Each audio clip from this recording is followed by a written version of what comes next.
அன்பையும் பாசத்தையும் உங்களுக்கு பிடிச்ச வேல் அம்மா அப்பா சகோதரங்கள் அதுக்கு முடிஞ்ச அளவுக்கு நீங்கள் ஷேர் பண்ணுங்க குடும்ப அன்பு பாசத்தை. முக்கியமாக சொந்தத்துல வந்து முக்கியமாக இம்பார்ட்டன்ஸ் கொடுக்க வேண்டியது அம்மா அப்பாவுக்கு தான் நான் சொல்லுவேன். அது வந்து என்ன சம்மந்தப்பட்ட ஒரு விஷயம். நான் வந்து அம்மா அப்பா தான் கூட அட்டாச் பண்ணுறவழியாக சொல்கிறேன். எனக்கு சகோதரங்கள் இல்லைன்றபடியாக அப்படியே இருக்கலாம். ஆனால் மற்ற சொந்தங்களை எல்லாத்தையும் கூட எங்களுக்கு கூட வந்து சொந்தம் வந்து ஒன்றும் செஞ்சதில்லை, நல்லதை விட உபத்திரமும் தான் கூட செஞ்சது கூட. அப்போ அந்த டிட்டாச்மெண்ட்டாகவும் இருக்கலாம். அதால தான் நான் ஒரு வேளை அம்மா அப்பா மட்டும் ஃபோக்கஸ் பண்ணுறது இல்லை.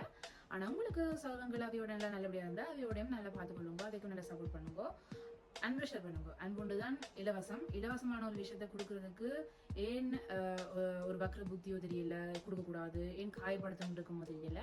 காயப்படுத்தாம இருக்கிற காலத்துக்கு சந்தோஷமா இருந்து போடு. இன்னைக்கு இங்க கடைசி நாள் வருதோ அன்றைக்கு நாங்கள் ஹாய பாயின்னு சொல்லி கொடுப்போம்.